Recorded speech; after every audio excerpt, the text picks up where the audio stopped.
Hey everyone, welcome to the PC Perspective Podcast. This is episode 593, being recorded Thursday, July 9th, 2020. I'm Jim Tannis. I'm Jeremy Hellstrom. I'm Josh Walrath. I'm Sebastian Peak. I'm Brett Van Sproonberg. And we're glad you could join us. We missed last week. I apologize. I got sick after moving. I caught something and was down and out. Thankfully not COVID, but there are still other things out there that we all forget about when there's a news cycle. So, but I'm just, I missed a week, apologize. And also I guess it was a fever dream. I thought I sent an email about missing last week, but when I logged in to send today's email, I realized I hadn't. So, sorry for the lack of email there. But as always, you can check our PCPer live page, pcper.com/live. I was coherent enough to update that last week, and that has the schedule and countdown for the next episode. The latest information on when the show will be is always there. But if you're joining us on demand, well, it's been 2 weeks, but we're glad you can be back with us.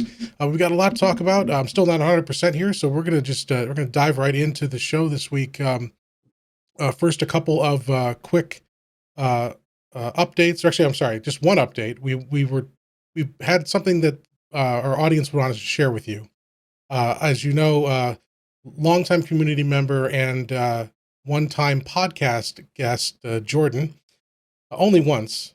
Trying to figure out why, but he, as you know, he got a Ryzen 3900X at launch last year. It's been 1 year since launch. We'll talk about the new XTs here in a minute. But fellow community member, I believe it's let's see, I've already forgotten. Sorry, I'm still not 100% here. It's Brother Michigan. Brother Michigan's wife is an opera singer, a very talented opera singer, and she was gracious enough to sing happy 1 year birthday to Jordan's 3900X, and we have that here to share with you now. Happy birthday to you. Ooh, happy birthday to you. Ooh, happy birthday, dear 3900X and Hans. Happy birthday to you.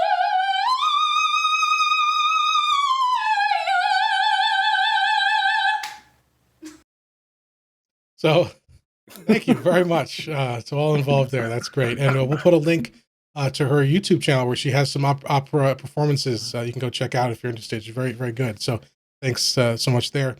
Let's get into the news. So sticking with that 3900X theme, well, sorry, Jordan, your 3900X is now somewhat outdated. There's the 3900 XT along with the 3800 XT and 3600 XT. So these were the variants. These leaked a few months ago. It's a mid-cycle refresh.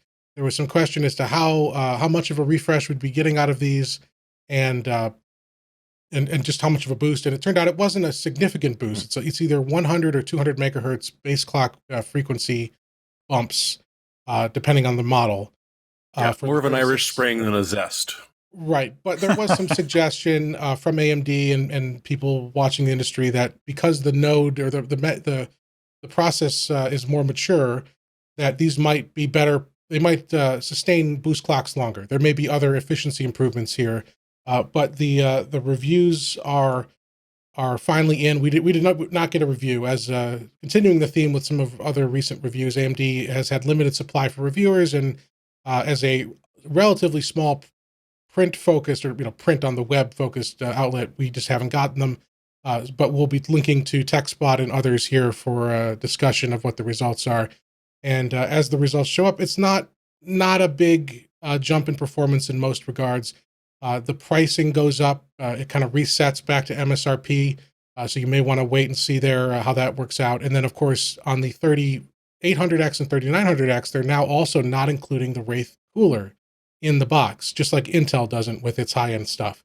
So all these factors kind of come together. But what do you guys think about the results we've seen from the reviews, these initial reviews of the Ryzen XT series? The silicon appears to be the best. That they have definitely got some improvements on that. They didn't really do much of anything else. I guess the 3800X has the most megahertz improvement, although there are some reviewers who said that one's the least likely or has the least reason to exist. That's what I've heard about it. What I saw. Not really a huge deal. Go ahead. Yeah, I mean it's 3800X is XT is almost the same price point as the 3900X.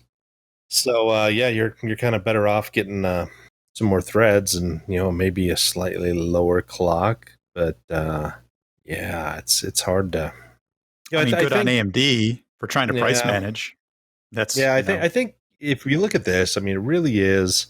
It's kind of the more traditional refresh that we used to see 10 years ago, where you get a clock speed increase, kind of across the board at the different price points. And, those clock speed increases were nothing really to write home about. Like, think of the Phenom 2 X4 960 to 970. You've got a hotter chip and 100 megahertz or something boost in clock speed.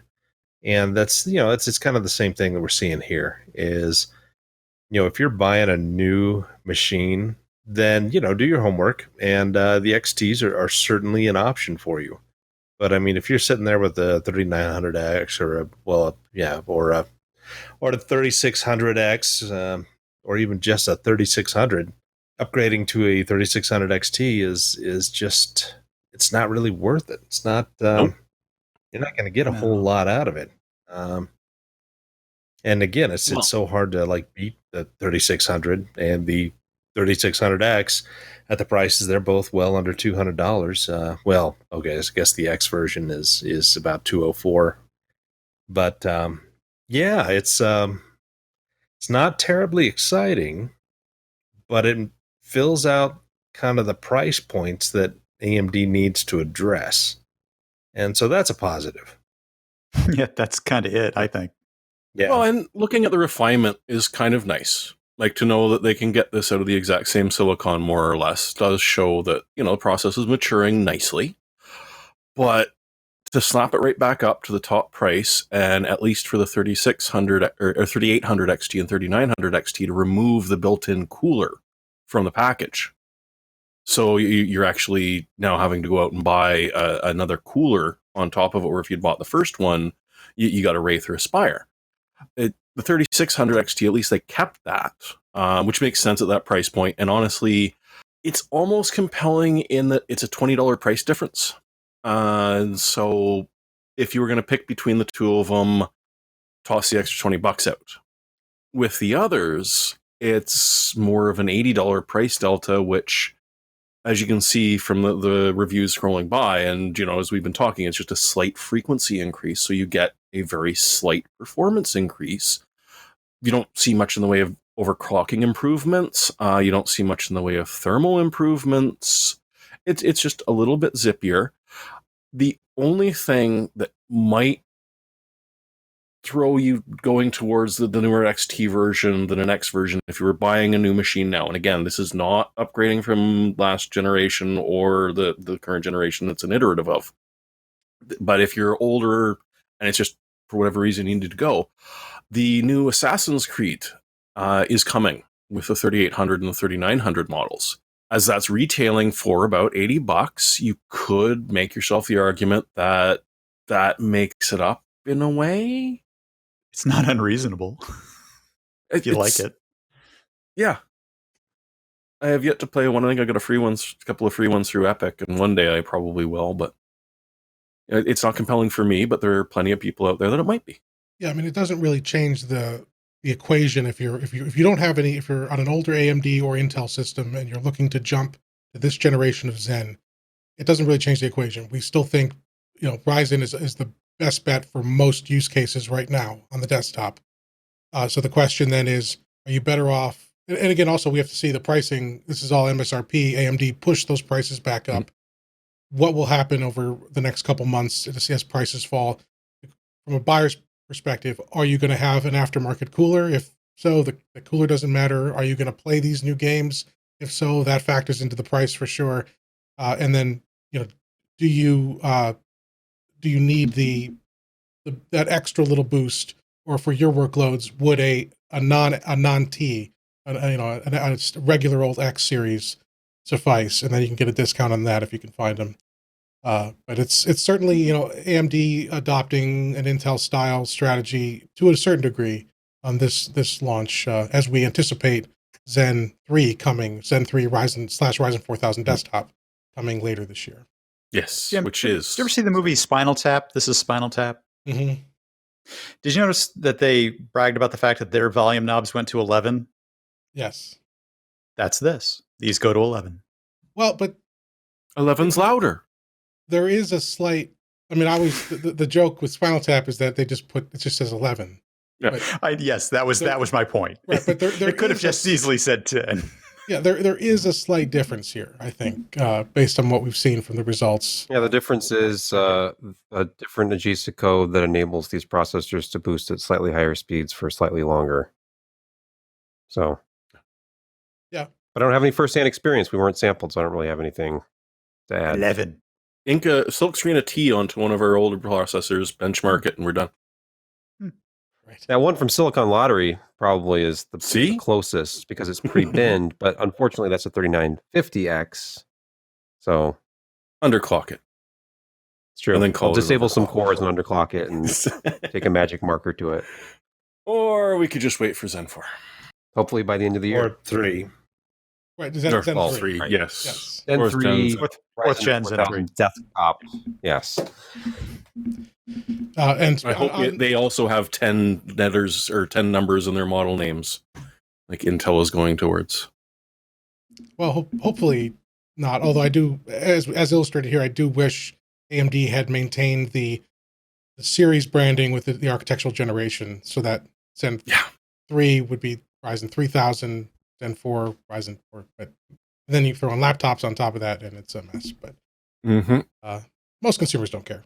That's the people who care are the ones that can figure it out. Oh, people lose their minds over this sort of thing. And I love making them. Okay, so then any other thoughts that you guys have on Ryzen XT? Nah, let's beat up on Intel now. Yeah. Okay, all right. Well, let's do that. So, not directly on the processor side, but as we've seen, we're moving forward. We've had all the USB side of nonsense, USB 4 and the different gens and the dots and feature sets. Well, Thunderbolt, which has been on Thunderbolt 3 for several years, is coming to the next generation. Intel has detailed what it's got in store for Thunderbolt 4. Tell us what's going on here. Well, the first thing is you can't call it Thunderbolt 4 because the replacement for Thunderbolt is going to be Thunderbolt. No indication, branding, or whatsoever as to which version you've got, unless it doesn't work on anything but an Intel processor, because that, and I will lead with that because this is the most insane part about it, is that in the specifications that they released, they literally say that you need Intel VTD-based direct memory access protection. Now, AMD has their own DMA protection that is not the same as Intel's, but the specification specifically reads Intel. Apple is moving off of Intel Silicon as well, and not to mention that in previous generations, getting that sort of Hyper-V stuff to work, virtualization tech to work on an Apple required a lot of extra steps and wasn't something that was just generally out of the box working, except for certain models. So what you've got is a specification from Intel which reads, as it's been launched, as only ever working on Intel chips. And this kind of sucks. On the plus side, it's going to be backwards compatible with any of the USBs that have a compatible plug. Thunderbolt 3 won't notice a difference, which, is nice. You're going to see support for cables that handle the full 40 gigabits of up to 2 meters in length, as opposed to cables up to 2 meters in length that technically did have a transfer speed. You'll be able to have accessories, docking stations read with at least 4 Thunderbolt ports, which is, relatively impressive. This is because they've moved the base specification to wanting 32 gigabits from your PCIe, not 16. And Intel often is running a little bit short on PCIe lanes, so it's an interesting choice, unless we see that, this is going to change in our upcoming generations. And the other thing that it bugs me, not so much as a user, but on a corporate support side, is that at least one of those Thunderbolts is required to charge the device itself. So if you get a laptop, one of them has to be powered, which suggests they're going to be getting rid of power bricks and requiring you to be plugged in through Thunderbolt, through perhaps another adapter, perhaps not. And in order to make sure that works, you have to have Wake on dock. So Wake on Thunderbolt now has to be enabled 100%, or the thing won't work. So we get some benefits. We get better support. We get better length on the cords. We're probably going to see, as we have for the past couple of generations, significantly better certification for the bloody stuff that you get, because some people have had some really horrible experiences with older generations of Thunderbolt. In theory, this probably will not happen. But if the only saving grace, and it's just tossed in there at the bottom, is USB 4 specification compliant. Now, it makes us wonder if that means that if when USB IF does put out USB 4, it will then allow you to use your Thunderbolt as a USB 4 or not. So we've got some more questions than I think they would have liked to have had from this launch. And to be honest, I mean, hopefully someone else sees something a little bit more amazing out of this. For me, it's sort of, I get longer cables and a lot of stuff on the side I didn't want. Everyone else is very excited too, I see. Well, is Intel trying to put up a fence around their yard a little bit with their BTD? Well, I mean, it's not like Thunderbolt 3 worked perfectly on everything either. But VTD was optional. It was optional. On 3. Mm-hmm. Well, I mean, Thunderbolt has always been best supported on Apple's platform, and Apple's not going that route, probably. They co-invented it with Intel. Actually, you forgot to mention that. Yeah, that's actually... yes, Light Peak. That's a fair point, yeah. And so if Apple's not going down that road as they shift to their own silicon, and then Intel's looking at the rest of the market and AMD, that whether they want to continue to partner with them on certain initiatives or go full on war with them as that heats up in the desktop and enterprise, they may say, well, if we can tailor something that's an advantage for us and our platform that can further bolster their whole, it's the ecosystem, not the product kind of marketing that they've been doing in recent years. I thought the fragmentation was going to stop with USB 4. Wasn't USB 4 supposed to kind of marry the two standards and offer the same throughput as Thunderbolt essentially and be more universally compatible? Supposed to bring us together. It was supposed to. It was the chosen one, and now we have to wait for USB 5. Yeah. Well, I mean, USB 4 X2.325 X9. Yeah, USB 4.2 Gen 2 dot 3. Okay, well, we'll see where this goes. And speaking of things that have been announced that are still coming up, we've got another video codec. You thought you were safe when you ripped to MPEG 2 back in the day, and then MPEG 4, and then now HEVC. No, it's... I still use Real Player, man. It's time for VCC, H.266, the latest standard that's been certified by the Fraunhofer Institute, and it'll be a new, yet another higher efficiency video codec going forward. But don't expect it anytime soon, as Jeremy wrote here in his write-up for us. If you look back to H.265 or HEVC, that was ratified in 2013, and we only started seeing that in 2017, 2018, at least broader adoption of it. And so we've got a ways to go, but what are you guys looking forward to with this? What do you think? Previous generation codecs have always been optimized for kind of like the bandwidth and computing power of the day. And don't forget, they're also asymmetric in that they're ones that are designed to deliver a reasonable experience, especially over thinner pipes, are always a little bit heavier on the encoding side, and they're always somewhat optimized towards the compute and delivery bandwidth that's typical or available to the masses. Think DVD versus Blu-ray and internet speeds and Pentium computers of the era, and and the computing abilities that have increased over time. So it makes perfect sense for them to begin to retailor these algorithms as all of these capacities increase. So it's, for me, in my opinion, it's all upside. Good. I'm glad. And a lot of people see hey, it's roughly the same size file, but the video quality is going to be a little bit better. And some people are having a little bit of logical trouble with that. And you can sort of see that in that they can have better algorithms that they couldn't have reasonably done in the time that people were willing to wait to do encoding or decoding. Again, they're all asymmetric, but now they can, because the bandwidth and the compute will keep up with it. That makes sense. Does that make sense? Some amount of sense?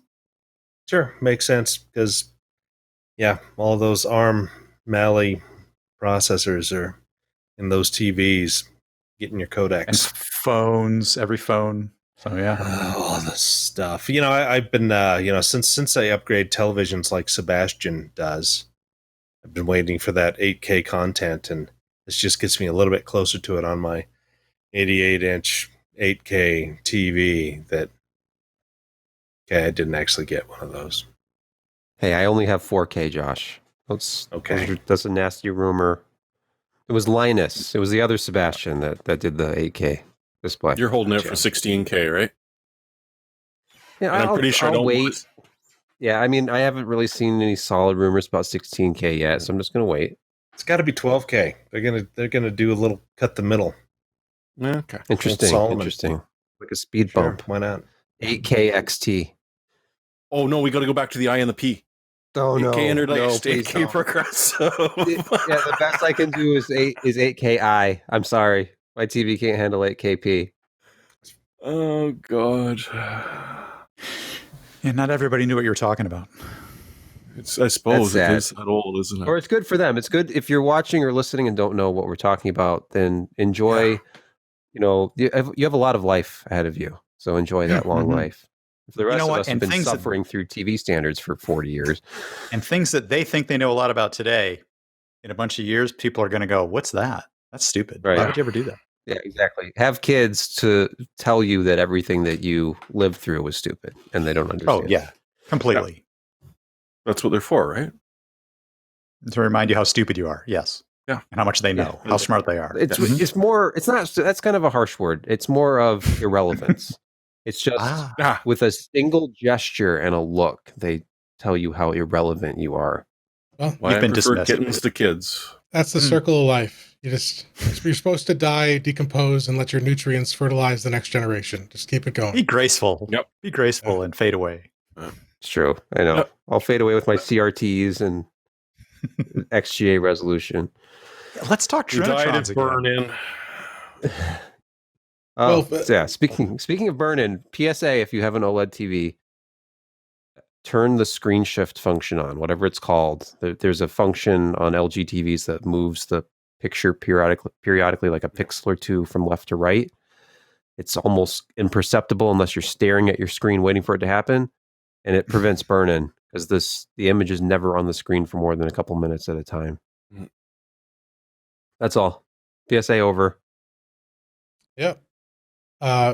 Real quick though, just to follow up or finalize the H.266 discussion, it's not guaranteed that this will be the next codec. It's in competition with things like AV1, which has been in development for a long time. So they're in licensing issues. I mean, one of the reasons AV1 even became a thing is because HEVC licensing was a nightmare. So how this gets licensed, how easy it is, how quickly they can develop ASICs, they can accelerate this stuff, that's all going to play a factor into who ultimately wins. So the coffee hadn't kicked in when I wrote this, and I'd totally forgotten about the licensing nightmares. Yeah. And it's still the going bigger on. issue. The bigger issue is going to be Plex. I mean, if they're talking about great quality with half the space requirement, then isn't that exactly what people would need for a Plex-like streaming solution? Well, Plex still has not implemented HEVC encodes for outbound streams. Yeah. Oh, okay. And they seem to be desperate to become the next platform for your entertainment needs, whether you like them or not. Netflix. They want to be Netflix. Oh, beyond that, though, they're getting a little weird. Well, that's a discussion for another time. But let's say you lost a bunch of files. Let's say you deleted your Plex library. what do you do? Well, there's file recovery tools and everything. Well, Microsoft has just released a new tool. It's the Windows File Recovery Tool. It's a command line tool distributed via the Windows Store or the Microsoft Store. Wonderful. Perfect. And as far as I know, at least based on what they've said in the system requirements, it does require Windows 2004. So that's that latest version of Windows that's causing all kinds of problems. We don't recommend updating to it yet. If you haven't, maybe give it a few more months. But if you have it and you want to try this out, take a look at it. It's free. Again, though, it is command line, so you're going to have to figure out the manual and the instructions around that. I'm sure somebody will eventually write a GUI for it. But it's interesting. That's the easy part. Yeah. The hard part is bringing myself to use the Microsoft Store. Yes, you may have already deleted it from your system via the registry long ago. Yeah. But let me briefly put on my Allen hat here and say, does anyone remember how trim works and what it's actually doing and how SSDs actually function? Jim, I just dropped a link in your Discord, and it's a discussion of exactly this issue regarding erasure of files on SSDs. And you know what? You can download this command line and run it to your amusement. But unless you're really fast and maybe turn your computer off and then make sure to shuck your SSD from your computer and get it in an external case and externally connected in a way that it won't get trimmed, or even then the firmware still might screw you on this. It's going to reallocate your blocks, and it does that for your storage pleasure. It's actually supposed to be doing this sort of thing because writes on SSDs are very different than writes on hard drives. And trim is an example of that. So go read that article that you just flashed through there, which is how deletes actually occur on SSDs. And this command line tool is very unlikely to be helpful in that scenario, in my opinion. Don't defrag your SSDs, kids. No. Unless you want it dead. So go look up yes, trim. that was part of the amusement of it. Was that I knew it doesn't actually defrag. Don't you remember that group that I can't remember which publication they actually did writing stuff. They did a video and they had like 8 SSDs set to them, and they did a raid on all of them, and he's like, watch how fast this defragments, and he pushed the button and just ding. That's so fast. Right. Who knows if he's writing anymore? I don't know. Can't remember. It's all in the cache. Well, we'll have a link to the store if you want to pick up that utility, and as Brett said, we'll also link to that article so you can see if it's going to work for your setup based on your storage medium and trim settings. No, hey, don't you? The first couple, as an early SSD adopter, there are a whole bunch of SSDs I've got in a box that don't even support trim. So okay, yeah, but their firmware could be. In fact, it has to. The way that the writes actually have to work is it actually has to copy, or any change, it has to copy things from one place to another temporarily, rewrite the entire thing sequentially. So it could inadvertently, even without trim, still stop your previous deletion. That's true. Good to know. Okay. Well, hey, we're going to take a quick break. We're going to thank our first sponsor this week. So we'll be right back. Small businesses have unique needs, and despite the current uncertainty, one thing that remains unchanged is the importance of having the right people on your team. When your business is ready to make that next hire, LinkedIn Jobs can help by matching your role with qualified candidates so that you can find the right person quickly. LinkedIn is an active community of professionals with more than 690 million members worldwide. LinkedIn Jobs screens candidates with the hard and soft skills you're looking for and puts your job post in front of qualified members every day so that it's seen by the people looking for jobs like yours. That's how LinkedIn Jobs can help you hire the right person faster. It's no wonder that someone is hired on average every 8 seconds with LinkedIn. So when your business is ready to make that next hire, find the right person with LinkedIn Jobs. You can pay what you want and get the first $50 off. Just visit linkedin.com/PCPer. Again, that's linkedin.com/PCPer to get $50 off your first job post. Terms and conditions apply. And we're back. All right, so next up we've got the return, well, not the return, an update to PowerToys. We had talked about PowerToys, PowerToys originally were utilities Microsoft released for Windows 9X, and then they made a comeback, I think, in 2018 originally, and they've been updating it ever since.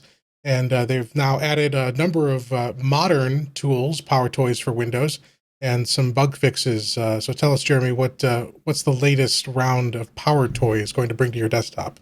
Well, as I think all of us have noticed, Task Manager just ain't the same old beast that she used to be. And if your Explorer dies, then you ain't getting Task Manager back to fire up Explorer to get commands back. In theory, this brand new version of Tweak UI will mean that with Alt Space, it will allow a powerful run tool, which you're seeing right there, to appear, which will launch anything with a variety of options if you want to run it as administrator or if you want to tile it or do a couple of other things. And I haven't had a chance to try it yet, which I think is wonderful because when Explorer hangs on a remote machine, it means I have to go venture out into the plague landscape and visit the office to go reboot the damn thing. So I'd really like to see this happen. There's a couple of other ones that they've done, which is fancy zones for people that like to predetermine, and I honestly should try this for a podcast because it would be the perfect thing to do. You can select where your windows would appear. So if you have full sky as 1, it's actually only going to take up the space that you've defined that it should be allowed to take up. I hope it works as well as it says it will, but we shall see. And of course, as you can see, you don't get to user edit them. They've got columns, rows, a grid, a priority grid, a couple of other layouts that you can do. The custom layout is what I'm hoping works properly, but one of the patches that came through with this was that if you're running multi-monitors, it was a bad idea to try fancy zones, apparently. Really, really bad.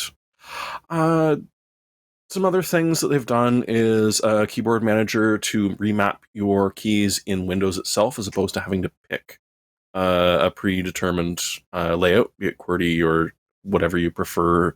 And a bulk picture resizer, which, now in the days that, a lot of people aren't using GIMP and Paint 3D, and that becomes a little bit frustrating to use if you're trying to get a whole bunch of pictures to be the exact same size. It's really nice to have this back. So if you pop on over, there's a bunch of things. They've been adding to it. When it first came out, there was just a very limited amount of tools, but they seem to have realized that, there are some of us that absolutely loved PowerToys back in the day that made, Windows 95 and 98 almost useful. Or, well, at the time it seemed brilliantly useful, but the things we've learned as we look back. So yeah, give it a shot. It's available on GitHub, and toy around, see what you can do, and hopefully you don't break anything horrible. I just want to correct real quick, Jeremy. Initially in your rundown, you said that Tweak UI, you referred to PowerToys as Tweak UI. Tweak UI, which was an original PowerToy, is unfortunately not yet available. So one day, I'm hoping. Yes. I always used that to get the smaller, less obtrusive shortcut icon overlay, which was one of the features of Tweak UI back in the day. And hey, this might actually finally fix the font scaling for high definition monitors. Maybe. Maybe, yeah. Well, as Jeremy said, they're all free, and they're over at GitHub, which Microsoft now owns. So yes, you can check that out over there. All right, there's a new SSD in town. It's, I think a lot of us have been waiting for Samsung to get on the PCIe 4 bandwidth. We're waiting for the elusive 980 series of PCIe 4 SSDs. Well, they announced and released a new one. It's not what we're hoping for, but it might still be useful for you. It's the new 8th series, 870 QVO. So that's QLC-based 2.5-inch SATA SSD. So it's SATA, so you're going to be limited on your maximum throughput. But what's interesting here is it's bringing the QLC, which we've seen primarily in those NVMe or M.2 at least form factor drives, into the SATA space from a reputable, top tier manufacturer. Now we actually they sent us one, but FedEx played like keep away for a week, and I didn't get it till 2 days, I think, after it launched. So we don't have a review yet, but some other sites got theirs on time, including KitGuru here, which we'll link to. I believe AnonTech also reviewed it.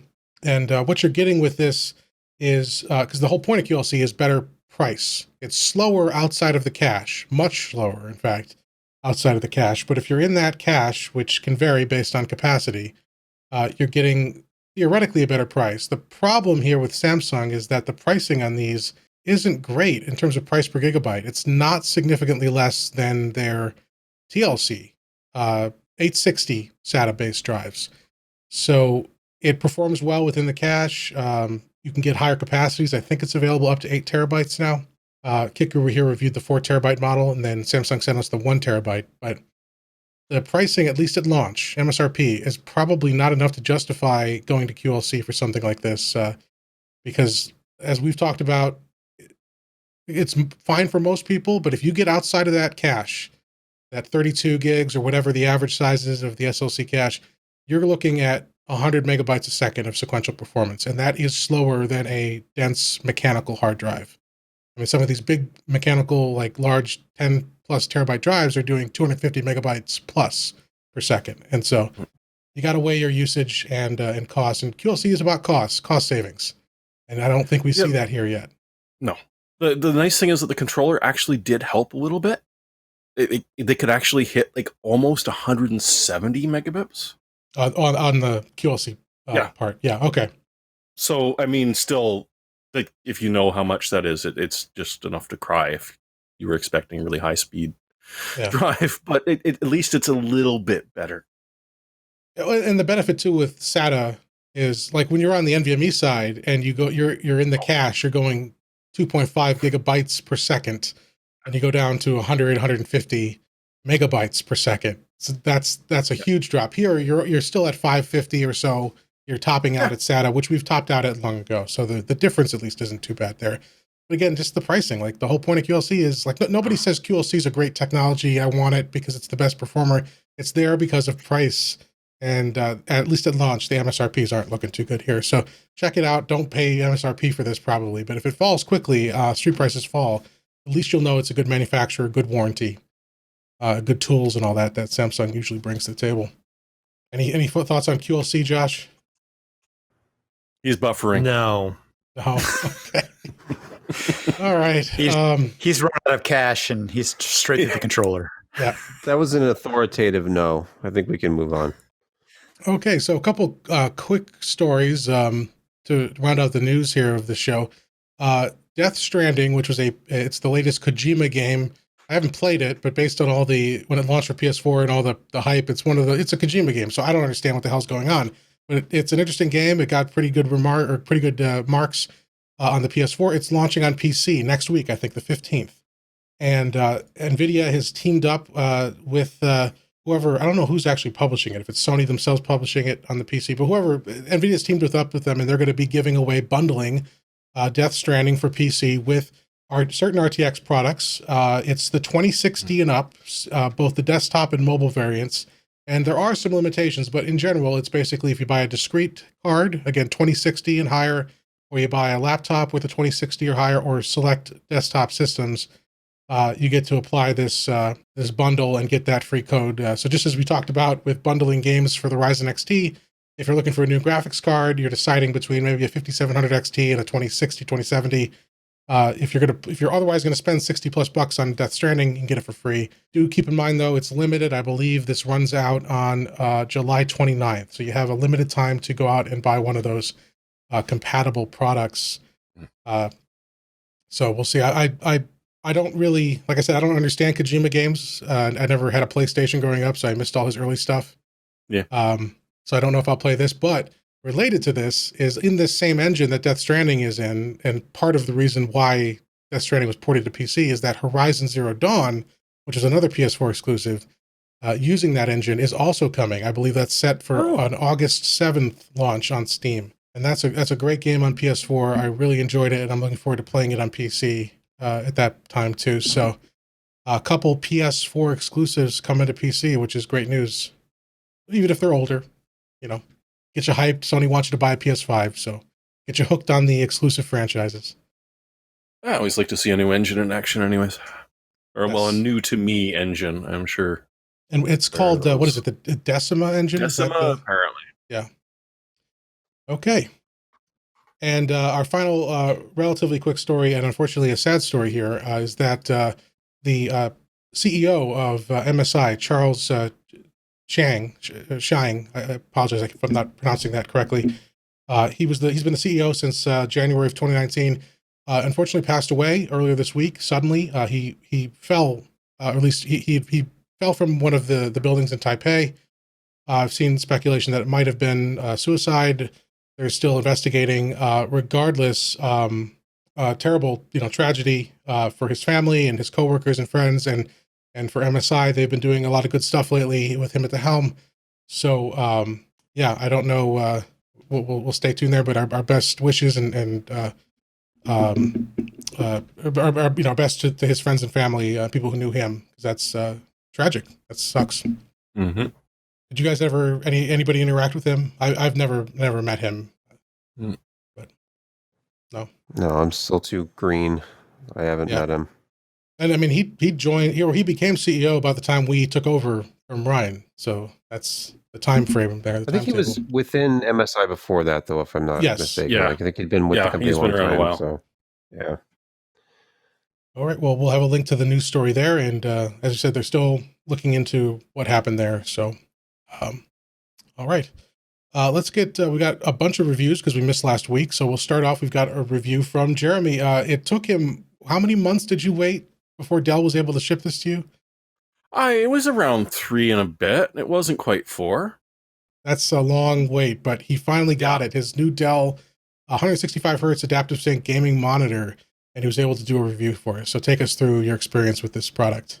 Well, it's sort of rectangular in shape and slightly curved. Apparently, if you plug it in, you see things.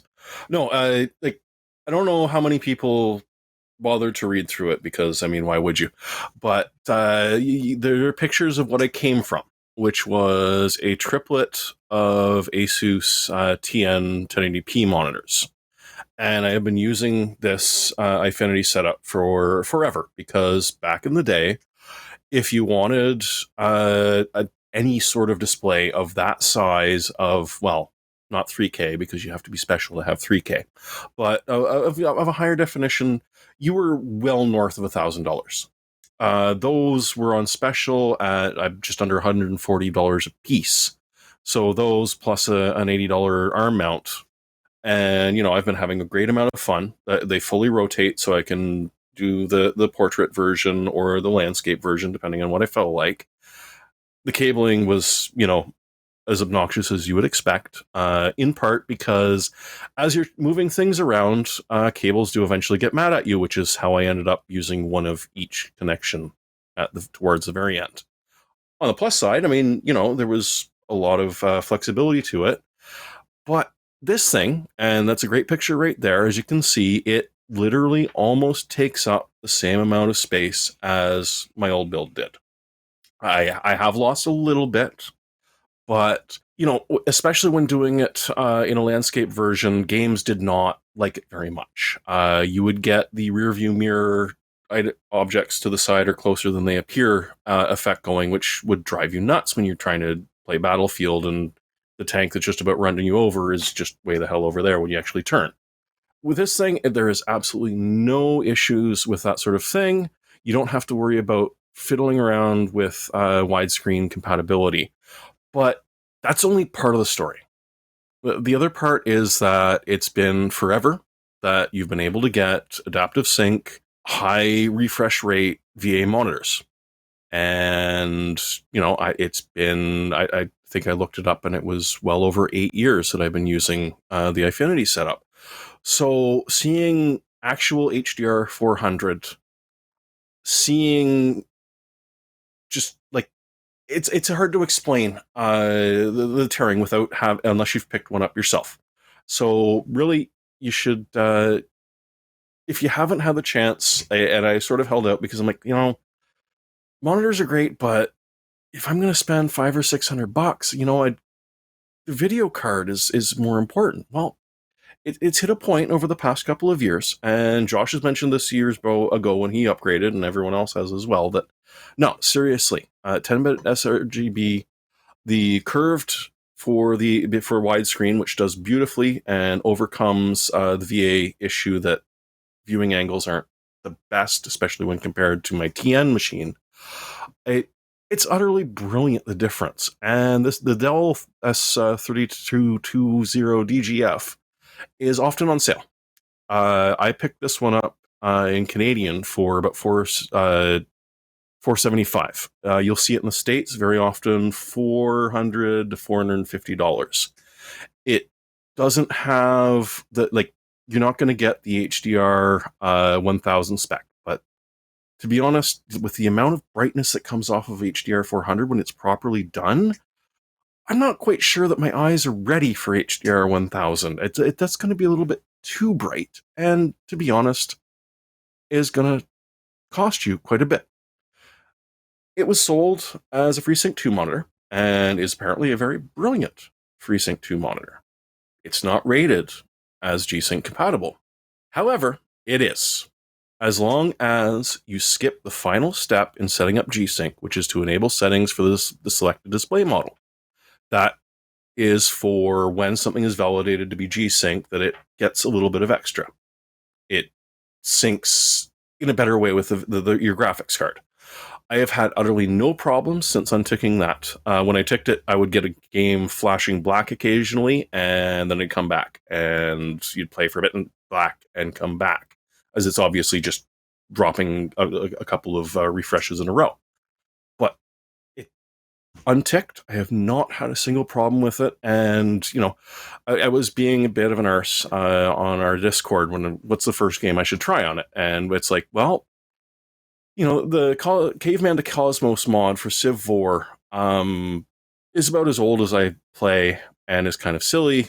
Yeah, even that, when you're scrolling across the map and the Caveman to Cosmos 2 map gets insane, all of a sudden, what was tears that my brain just sort of filtered out because I didn't need them, I knew what they were, and they're gone. It's just going completely great. Playing with Red Dead Redemption 2, cranking the settings up to where it's telling me, yeah, your average frame rate's about 37. And I'm like, are you sure about that? Because I'm not noticing it. So yeah, if you're looking for something that isn't ridiculously expensive, that isn't going to be the absolute top of the line, but is still decently widescreen, offers you 1440p, FreeSync 2, and G-Sync, as I've proven, I don't think it could get much better than than the Dell, and you think I'd know the model number off by heart by now, but the Dell 3220DGF. At $400 to $500, this is about probably the best deal going that is around. And before anyone says anything, yeah, I bought this myself. It wasn't shipped to me by Dell. Any monitors Dell has shipped me previously, I had to send back. So yeah, it's honestly, it blew me away. It's one of the more impressive updates I've done to my system since moving to Threadripper. Well, my takeaway from this review is we should have gotten Jeremy a adaptive refresh display long ago. Or a better display port cable. Yeah. But he's there. He's arrived.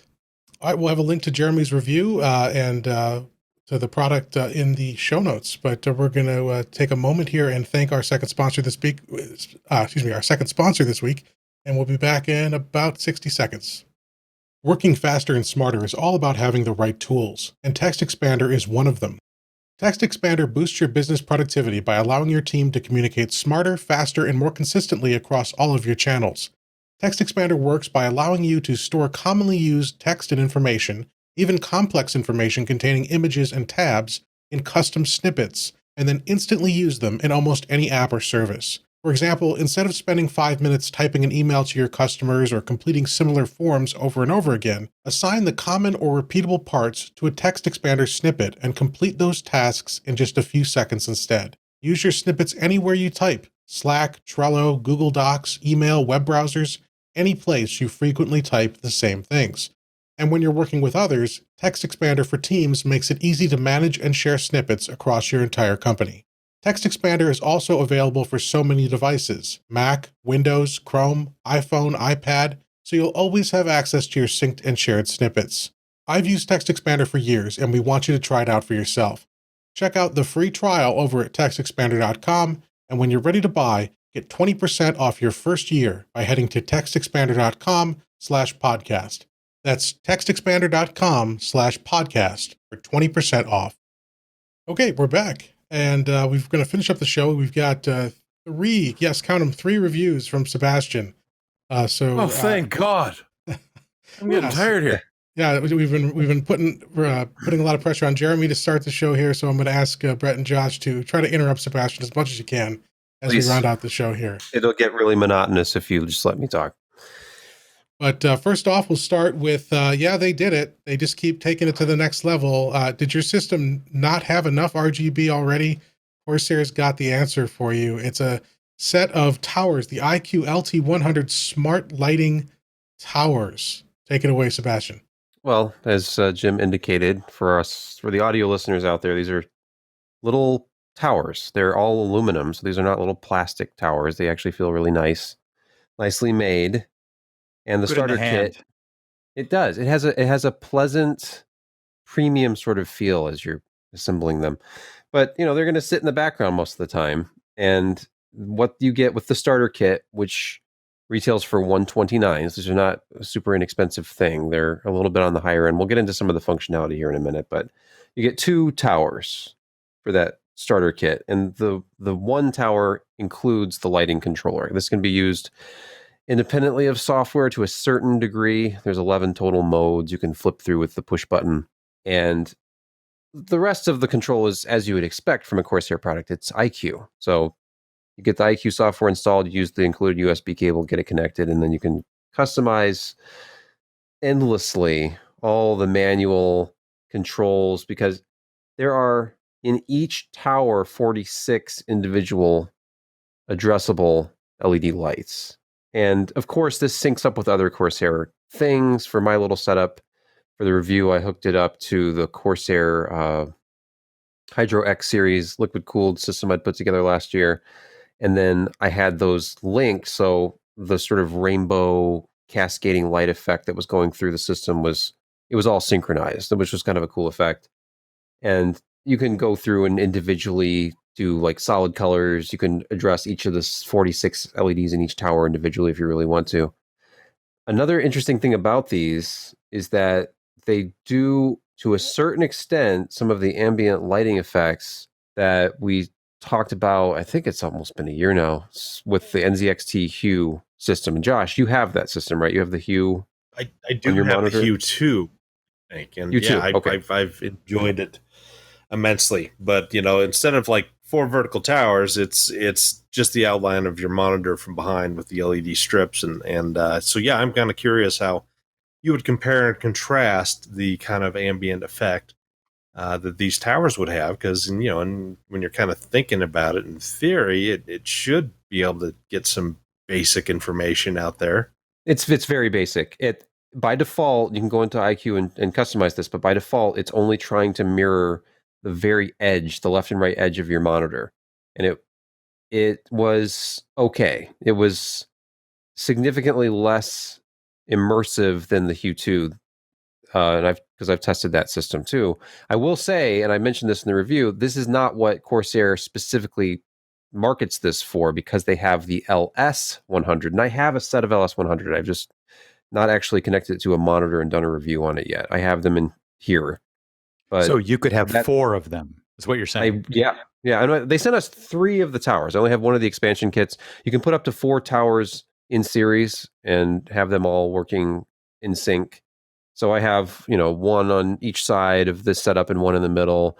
And, the starter kit comes with a little headphone hanger, so you can turn one of them into a headphone stand as well as a light. So it's one of those things where it's absolutely not essential. It has some utility because of the ambient effects. I think it's more interesting to do the music effect. You can turn these around, and when you're looking into the lights, it's a lot more intense, obviously. And you can have these work as sort of a kind of like a VU meter, sort of. It'll follow along. Bad electronic rave music. Get your your import, your European dance music with the super deep drops. Will they follow along?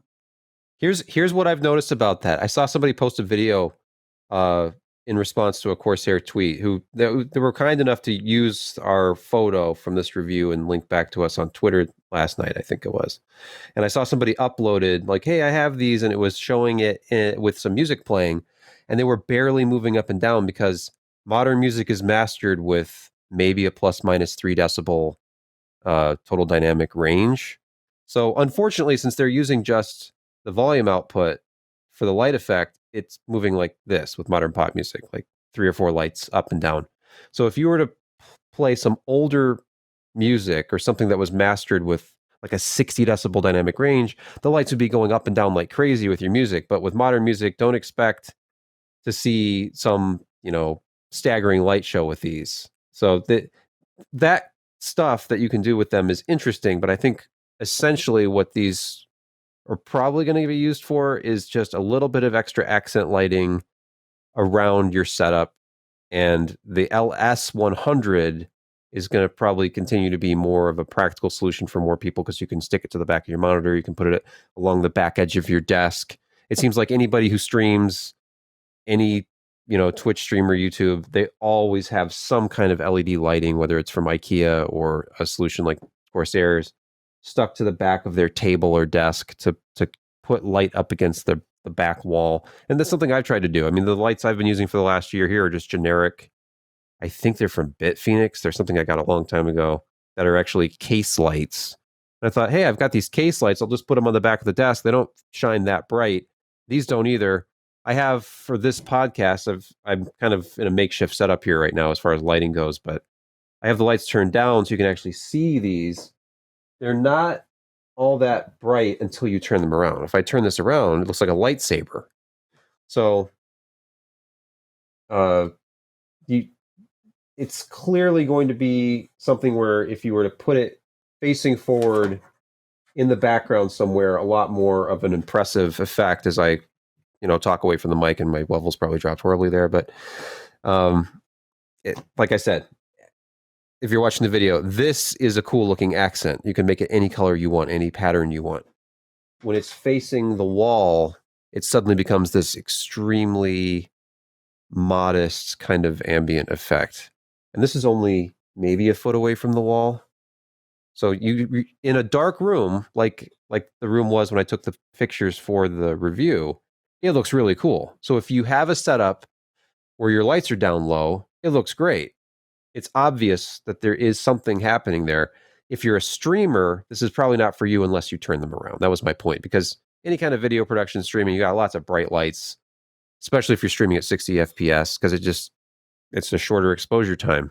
And these are going to completely wash out in a situation like that. So either turn them around or don't use these as part of your video production rig.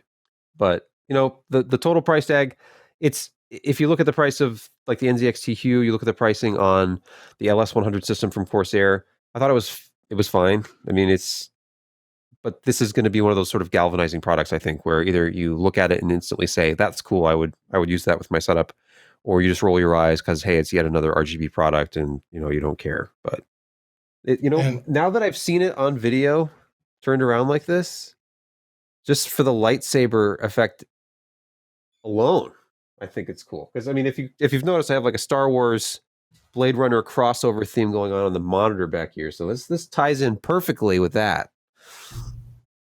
Your influencer cred is plus 10% with those turned around like that, by the way. I just want to let you know that. I don't know what I was thinking. And what's cool about these is they just clip into place. And there's no wiring or anything. So I can just flip them around. So there's no cable mess to look at. Can you stack them taller? Ooh. Great question. I think with enough ingenuity, you probably could. You could suspend them. Boy. And there's really no limit to how you could place them. I could just attach them sideways. You could have a light bar on top of things. Or more of them. Just keep adding more. You could keep adding more. Unfortunately, it's just 4 in a series. You can only add up to 4, which is some crazy number of lights. What is it? It would be 184 total addressable lights. And Josh has left the room. Too much RGB discussion for Josh. Yeah, he had to lie down. He left the tomato It'll lay plant, so down. it's the benefit of the light. Yeah. No, Sebastian, you can't allude to lightsabers and not make the sound effect. I mean, that's just... Oh, Could you please? It's a very indecisive Jedi, though. My light side or dark side, or I don't really know. It's like I'm sort of just waving it around. I don't really know. Yeah, I gotta turn these around. So a short break in the action. Oh, that's better. Hey, you forgot to mention the headphone stand. Actually, I don't think I think I mentioned it. did. He did. That was the one I part missed of it that doesn't feel as premium. Brett, I know you and I talk a lot about industrial design and You know we do. chamfered edges. Jim, I don't know if you can go back to the first gallery under the group shot of all the contents. There's a picture of the two bases kind of facing the camera, and you can see clearly a polished chamfer around the perimeter of these units. Brett, what are your thoughts about this? I find the round rect edge intellectually pleasing. I'm done. I'm spent. I think that was adequate. Thank you. And courtesy of the Discord chat, we can all look forward to Sebastian's, at the current pace with which Corsair is sending him RGB stuff. I look forward to 2023 PC Perspective podcast. Yeah. That's freaking awesome. That is amazing. Can we please? We need to use that for something. Look at the hair. I need RGB hair. Look at the shirt. Well done. I think that I saw Jordan sent that to me. I don't know if Soren was involved with this. Who actually did the effort, but well done. Well done. The only thing I would add is that you can see a glass there in that picture. I would totally be rocking an RGB glass. Yes, down in the corner The there. rim of that glass needs to be glowing with addressable lighting. But I don't know why. Honestly, I don't know why I haven't put those LS100 strips on my laptop. There's no reason not to have addressable RGBs on your laptop. Look what you've done. You've created a template, is what you've done.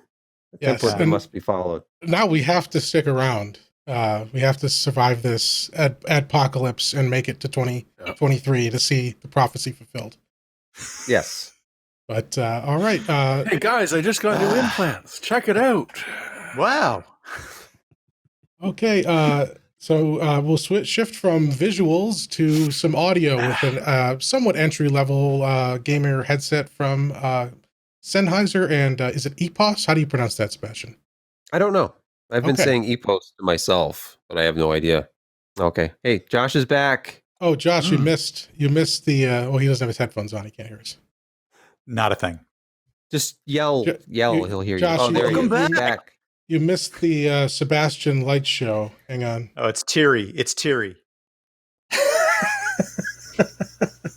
That's awesome. Yeah. Sorry, I had to run away. That's okay. So Sebastian's, as we started to talk about, he's got this new Sennheiser headset to talk about. That's right. It's which you can barely see in my inadequate lighting here.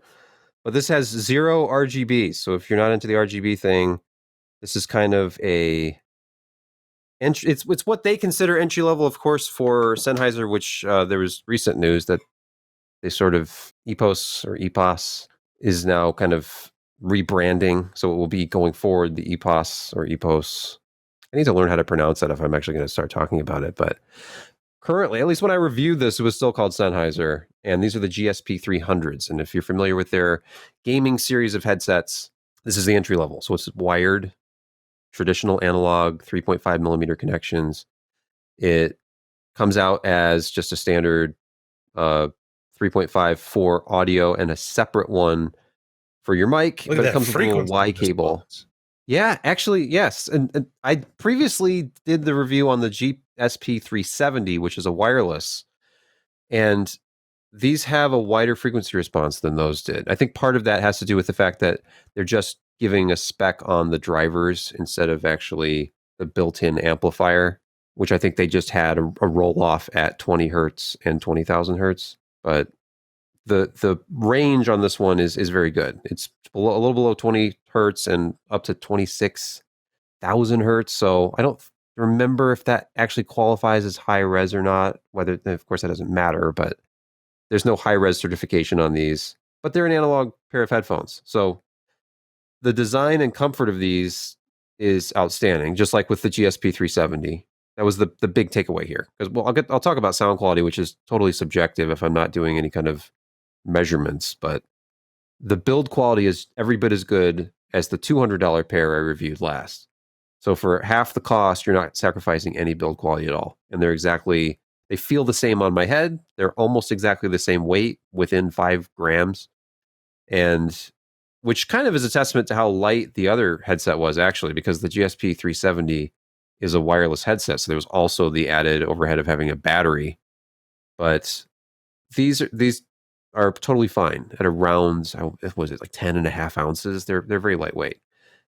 Very nice design features with these, like the split headband. So it covers more surface area on the top of your head, but it's split, so it's lighter weight.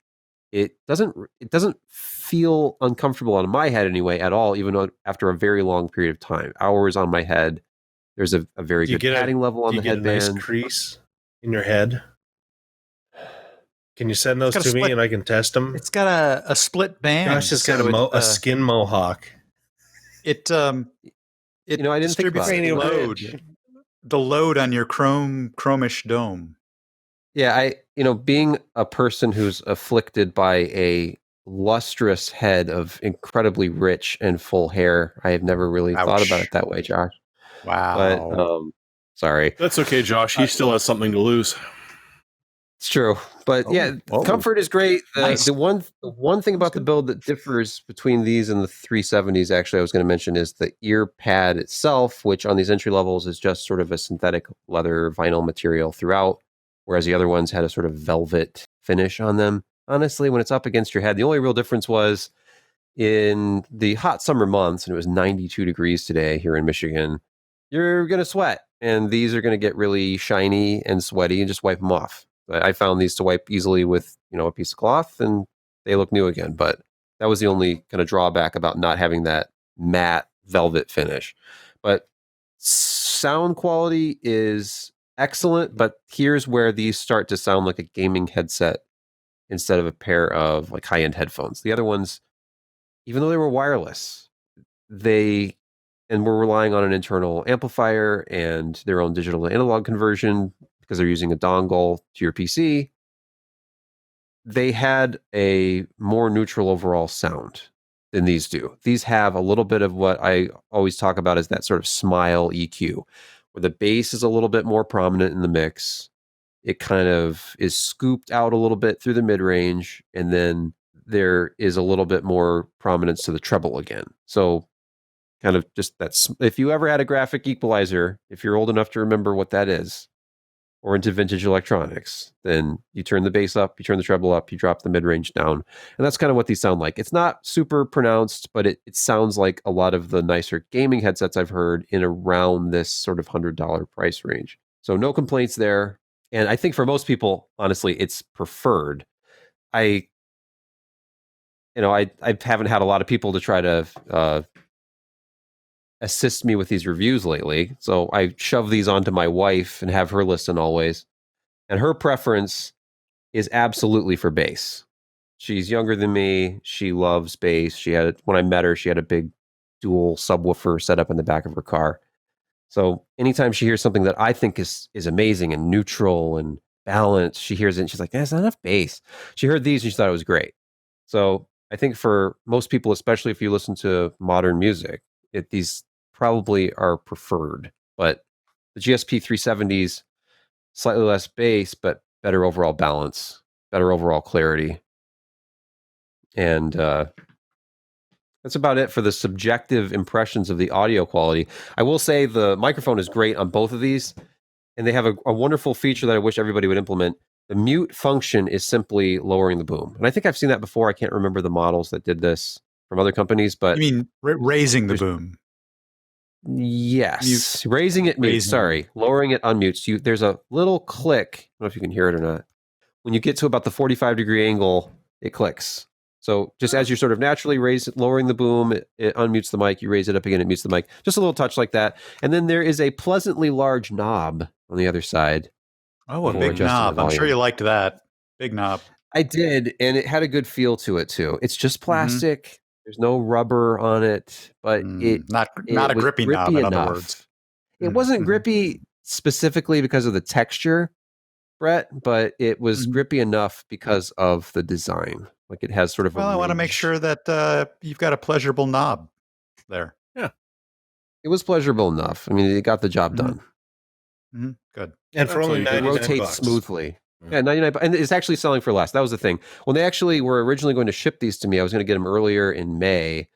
There was a delay just because of current events, and I didn't get them until I think the very last week of May. And then, of course, I wasn't able to get them reviewed for almost an entire month after that. So the $85 I think they were selling for when they shipped them to me was gone. But then I looked the other night and they were $88 on Amazon again. So they don't sell for the full $99 MSRP. If you can find them around 80, 85, it's a great deal. I think they're excellent at 100. It's just you need to be able to use an analog set. There's definitely wireless stuff in that range. But if you're okay with analog, just using a traditional 3.5 millimeter cable, or if you prefer that, because that way you have control over the digital analog conversion, maybe you have your own external DAC that you like, your own headphone amplifier, then you can take advantage of more traditional analog setup. And then, of course, because they are analog, they'll work with anything. So you can use them with your wireless game controller. It's platform agnostic, unlike the other one, which was PS4 compatible, but not Xbox compatible. So, But $100 or less Where do I- headset with a working where mic. do I can't plug them in. well, here, as I though. said in the mean, review, Brett works with smartphones. And then as a footnote, I mean oh. real smartphones, because Yeah. as we know, real Oh. smartphones have headphone jacks. I got one of these though. Yeah, I was gonna say Apple has an adapter for you, Brett. Don't worry. Tim will hook you up. I put I a think the new- Well, I charge you. ballpoint pen spring on it too, so Which is a that great, it's Yeah. a great addition there. I think they should just ship it that way. Although, total side note here, I hear, they aren't shipping anything with the new phone. No. It'll literally be like one of those replacement boxes that you would get from Apple Care. Yeah. You know what? And you'll like it too. So shut up. Oh, I will. I know. Because it makes me feel better to know that they're fitting twice as many phones per shipping container, and it's saving the world. That's really what this is all about. It shipped less for your pleasure. And I got Yes. frustrated. Honestly, how many times have you tried to open your phone and then you open the back of the box and there's all these accessories you've got to dig through to get to the front of the box where your phone was? Like, you know what? This is too complicated. So just eliminate it. And then, Actually, the complex part starts for me with trying to separate the two halves simply because they're machined so precisely together that the air suction will not allow them to separate without proper wait in time. You If should only they'd chamfered the edges. and Brett, you should send your resume to Apple, because Johnny ain't there to do that no more. So we need a replacement. But I think the two of you should do an infomercial. So back on track. That's again wrapping up as the EPOS, soon to be EPOS, although you may find branded I think Sennheiser. EPOS is correct. Yes, I'm going Okay. to call it EPOS too. Sennheiser GSP 300 wired gaming headset. We'll have a link to the review from Sebastian and product links and all that in the show notes. And just again, a final note to the community out there. Analog for life. Yes. That's the last word on my side. Yes. Analog for life. That we also, that guy. since he brought it up, I just want a word of caution. Sebastian's wife is active occasionally in our Discord, so let's all be on our best behavior and let him dig his own grave, and we'll just watch. Yeah, I did the ultimate sin yesterday, which was I posted a photo of her without her approval. And if anybody is married or has a girlfriend or, any And wants to partner remain who has preferences about such things, you're supposed to give the other party final approval for any pictures you post, which I did not do, and she's very upset. I'm like, it's a great picture. You look good. She's like, it's horrible. Yeah, I'm like, good luck. Okay, I'm sorry. Good luck. You'll I need didn't it. delete it. You both looked did not. adorable. It was fantastic. I was experimenting with filters on my phone because I'm, basically 40, and I'm like, oh, there's filters on my phone. Oh, what's this do? And I'm like, this one's cool. It looks like a VHS tape. That's terrible. Holiday snaps. You like snaps taken on holiday? Nudge, nudge, wink, wink. Not that kind of. But, all right. God, It's not that kind of podcast, Jeremy. Oh wait, yes it is. Yes, it kind of is. Yeah, it kind of is that kind of podcast. Yeah, it kind of is. All right, our last review. We've got finally it's a USB NVMe enclosure from ORICO. It's the M2 PJM C3. Sebastian did a quick review for us. Don't let This that looks like it has sharp edges. It does, in fact. And I was careful to take a photo of it from the angle that did not show where I had dropped it on the floor and put a little ding in one of the little heat sinks So don't drop this onto a cement floor from 6 feet. That's my recommendation. So, it's aluminum. So unfortunately it scuffs. That's neither here nor there. What's important about this is, even though the model number, and there was some model number confusion, I had Amazon listing confusion. ORICO is one of these companies that they sell, as far as I know, pretty much on Amazon. Then, of course, I find later that they're on AliExpress and Newegg as well, but I know them from Amazon. I previously looked at, almost exactly 1 year ago, a little NVMe enclosure from them, nice aluminum case, had a J Micron controller, and unfortunately, just like in the early days of SSDs, when I remember Alan kind of warning people about J Micron, who, to their credit, did get better over time, but the J Micron controller, which was in so many of these little enclosures earlier on, is very, very hot. So your enclosure would get quite noticeably warm to the point of being uncomfortable to touch whenever it was plugged in, not just during heavy usage, because as Alan would tell you, a standard PCIe Gen 3 NVMe drive is not getting all that hot under load, and you don't even necessarily need to use a heatsink for most of them. But for that other enclosure, it came with these thick thermal pads, not for the SSD, but for the controller. And this didn't have any in the box, so I was initially confused because I got this thinking, oh, it's going to be another one. It's just a slightly different heatsink design. Maybe that will help with some of the heat because it has these fins on the top. But I took the little PCB out, and I'm looking at it like, this is a Realtek chip. What is this chip? Turns out this is the newer, better NVMe bridge chip that they're using in some of these enclosures from various brands, the RTL 9210, and it is significantly lower power. I think they say it's 12.5 millivolts or milliwatts, and it has active state power management. So it's not just on full all the time like the other one is. And this thing never even got warm. I did a few iterations of some basic SSD benchmarks, and it never even got warm to the touch on either side. So I don't think the thermal pad that it comes with, which is just a little pad to optionally use on your SSD, is even necessary. You just open this thing up with one little Torx screw, and it comes with the driver. You attach the SSD. It mounts exactly the same way as the previous one I looked at. And then you close it up, plug it in. It comes with a Type C to Type C cable and a Type C to Type A cable. And the speeds are very good. The theoretical max speeds, just running a synthetic benchmark like Crystal Diskmark 7 with its default setting. So this was like a Q depth of 8 on the sequential. It was over 1,000 megabytes per second read. So it was fully saturating the 10 gigabit connection and more. So there's always a little bit of caching, so like memory caching you have to overcome when you're testing these things. And the real world application of this was a little bit lower as I expected. I was actually getting a consistent like 790 to 800 megabytes per second on reads, and then writes were down around 600 consistently. But that was, it could have been the SSD I was using. This was a SM961, but only a 256 gigabyte, just one of these older Gen 3 SSDs I have kicking around that I threw in here. And I know that writes are fairly limited on that anyway because it's such a low capacity drive. But we're in the ballpark of where the other controller was. The important thing is significantly lower temps to the point where I was not even concerned at all anymore. But does it work with the X570 chipset? I haven't tested that yet. That is something that the other one J Micron one does not like at all. All right, I'll have to append the review, because the other thing I didn't understand was, and when I was linking to this on Amazon, I thought I had the exact model. Turns out there is a variant of it, which a commenter helpfully explained to me. And then ORICO actually reached out the following morning and let me know, hey, that one's not on Amazon for another 10 days. I'm like, okay, I'll update the link at that point. But there's a version that does NVMe and SATA, and then there's the PCIe only version. Apparently the one I linked to is PCIe only. The other one will be on Amazon soon, but I did not think there was a controller difference, because the link on their actual orico.cc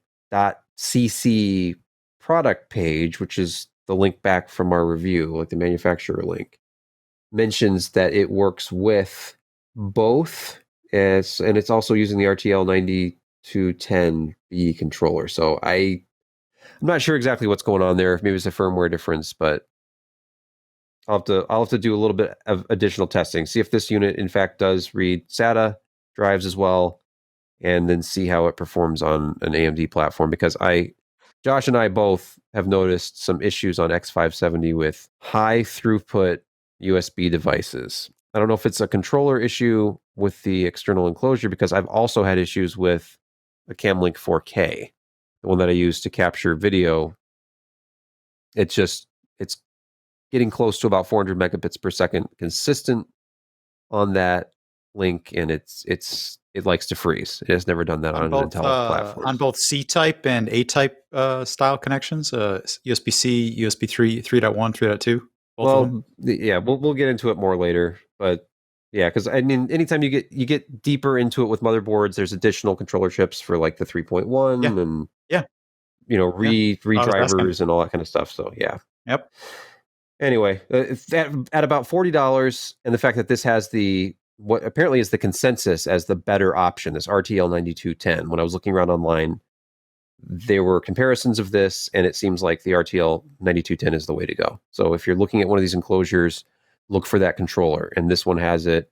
It's around $40. I think ORICO does really good build quality. Their kits are nice because they come with everything that you need. They always have a couple different options for cables. They come with the mounting hardware. You have the option of a thermal pad. So the last two I've had have both had all of this stuff in the box. So it's a premium feeling kind of thing that isn't any more expensive than anything else that's out there. I would constantly imagine the Realtek chip lobster on the printed on the chip. Mm-hmm. Yeah. Where the crab? Yep.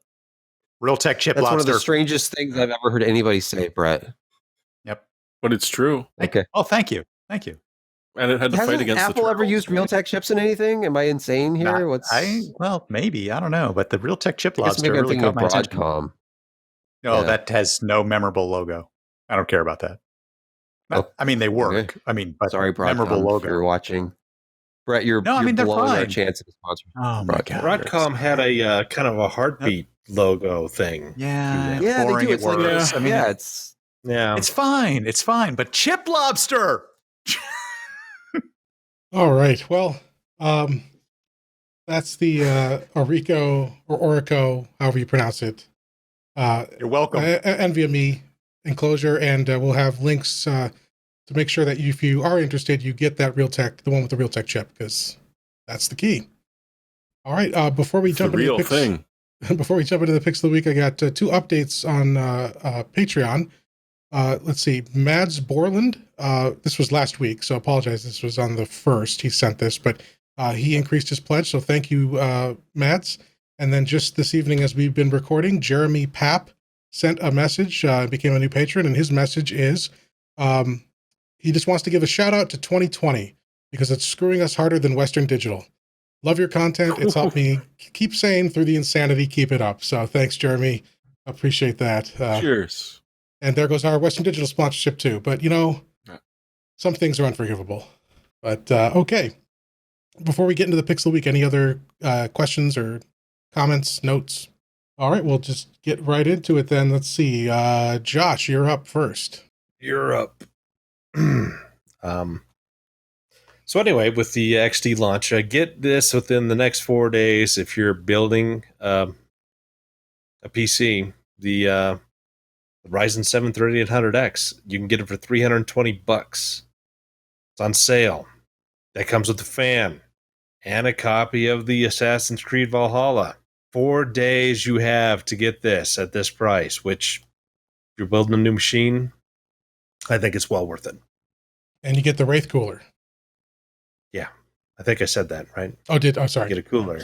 Yes. And anyway, you never listen to me, Jim. You don't care. I have 4 screens of things happening in front of me. I can't keep it together. Okay. Let's see. Jeremy, what's your pick then? Well, I was going to go with Hard Space Strip Breaker, which actually I got talked into yesterday and thoroughly enjoyed, but I thought I'd go for something that wasn't just, playing more games. which is this really nifty little thing that you can get around with your kids and build a bloody Lego submarine that's completely watertight in an IKEA piece of Tupperware.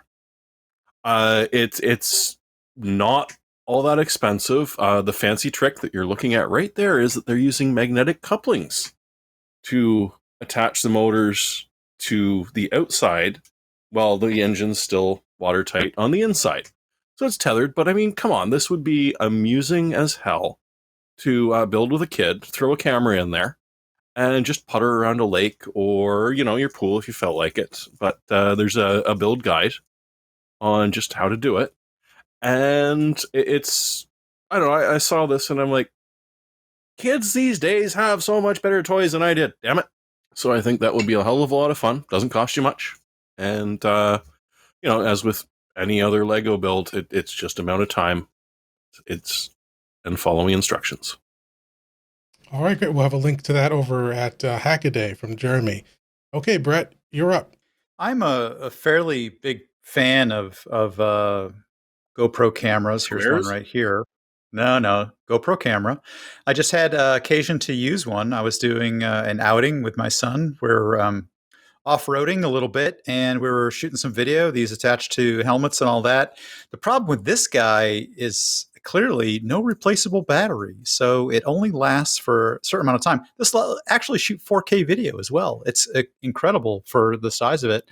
So I found this company, which is fairly difficult to find, that will actually allow you to attach a battery to the Session, which is what this is. This is Session 5, but it works for both the 4 and the 5 with a battery, and they'll send you the waterproof case and the frame case with an external battery that plugs it in live and basically extends the life of the runtime of the camera more than 2x. I just ordered one a little while ago. I'll take a look when it comes in and probably run it till it dies to see if it's really 2x. You can't buy it from Amazon anymore, but you can still buy it from this Sabrent company, which is I think who they had produce it for them. And it comes with the battery and the waterproof case, as well as the frame case, and essentially just turns this little cube camera into an elongated, not even as large as the regular like Hero cameras, but it doubles the battery life. So good deal in my opinion. It's about $30. Shit, throw that in my submarine. Exactly. You could just throw this in the pool. I mean, it works. It's fine. Sebastian, let me just get your pick in the queue here. All right, go ahead. What have you got for us? Well, we're not sponsored by AT&T or anything, but I just had fiber internet installed for the first time in my life. And it just came to my street like, I don't know, a month ago or something. And I was skeptical. I wasn't even sure what the actual... Yeah, I wasn't sure what the actual speed was going to be like. And I'm looking at all the fine print, like, where's the catch here? Because they're advertising $40 a month for gigabit fiber. And I'm paying like $70 for 100 download and only 10 megabit up. And I was talking to the installer when he was here yesterday, and he said that, oh yeah, we only install symmetrical now. It's 1 gig up and down. And was that Brian? Customers. Yeah. Is that Brian, the installer? Yeah, just checking. Yep. That was Brian. So Brian. Yeah. Good guy. Anyway, it's super fast. It's exactly what you expect it to be. And it's not terribly expensive. So it completely depends on whether they're in your area or not. And I'm sure pricing varies. And of course, it's only the $40 a month for the first 12 months. After that, it goes up like $20 a month to $60 a month. And of course, there's fees associated with it. So it's going to end up being the same as what I'm paying now after I pay their $10 a month rental for a router I'll never use. But, it's 10 times faster than what I was using. And it's 100 times faster on upload, which is insane. So hopefully it'll look better than this next week once I actually get a cable, which was supposed to come today, Amazon. That's still on my older Wi-Fi down here, but anyway. Well, you probably should have kept that from me because now you have the fastest upload. Because I'm still, even though I got fiber down Cincinnati Bell here, the reason we moved is that they give you fiber, but it's not symmetrical.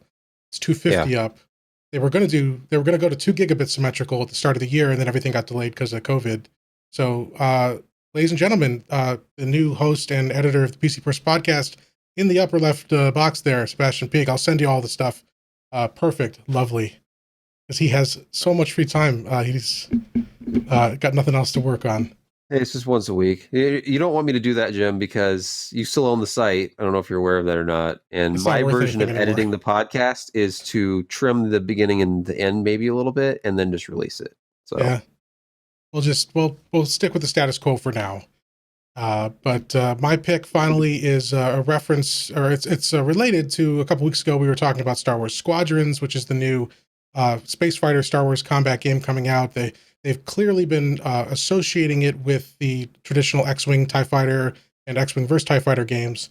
But I'm still wary. We'll have some more gameplay coming out as we approach I think it's August or October.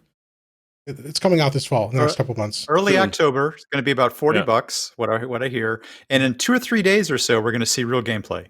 My Okay. understanding. So as we look forward to seeing how this is That going will to be shape out. DLC if you want to watch it, though. Well, they say no only microtransactions. Only $10. Yeah, it's Yeah, EA. they do say that. But they swear this time. They said no microtransactions. Yes, it's the no loot all-new boxes. macro transactions. Right. Well, if you're wary like I am, or if we do find out what it is and it's not what you're looking for, it doesn't recapture that original spirit, there's a couple things you can look into for those original games. The first is the X-Wing Alliance upgrade project. Now, this thing's been around forever. I played this years ago, and it basically started off as like a huge overhaul of updated skins and textures. But they've been doing a lot of work that I hadn't been aware of in the last couple years. And they've now taken it to a whole new level. There's new lighting effects, new cockpits. So here's what it used to look like. This is the original X-Wing Alliance. And it's going to switch here in a second to the upgraded version. And it's so 20 years ago. It's using the same engine as the original X-Wing Alliance game from 1999. And here's the new one. Same engine. So this is basically just a mod on the existing game, and they've taken it to this whole new level. Let's see if I can skip around here. New lighting effects, interactive 3D cockpits, new planet textures, background textures and lighting on the weapons. It looks really incredible. So if you hadn't heard of it, or if you hadn't checked in on the X-Wing Alliance upgrade project in a few years like I have, go and check this out there. There's also a second project. It hasn't been updated as recently. I don't know what the status is, but it's called X-Wing VM. Now, this is basically, it's the original X-Wing game from 1993, although it works with various iterations of that were released over the years. And it takes the data files from those games and puts it in a new engine. And so what you get here is a similar increase in, if I can start the video, a similar increase in fidelity over the original X-Wing, but it's in its own engine. So there's less limitations trying to put all this stuff onto a 20-year-old engine, or in this case, a 27-year-old engine. And you can see here, there's bloody amazing. Yeah, it's very, very impressive. And it does require, both of these mods require the original games. You can pick them up on GOG or Steam if you don't have the original discs. And it just, in this case, like I said, it takes the original assets and puts it in its own engine. So we'll have links to both those projects if you're looking to reminisce or have some nostalgia for those classic X-Wing and TIE Fighter games. But okay, so that's the show for us this week. Again, apologize about we missed you last week. Hope everyone had a good 4th of July if you were in the States, and if otherwise, just hope you had a good weekend. It's been real hot down here. It's been over 95 degrees pretty much every day for 10 days straight. So hopefully you're staying cool out there, and we'll be back next week with our show. And until then, just take care, be well, and we'll see you then.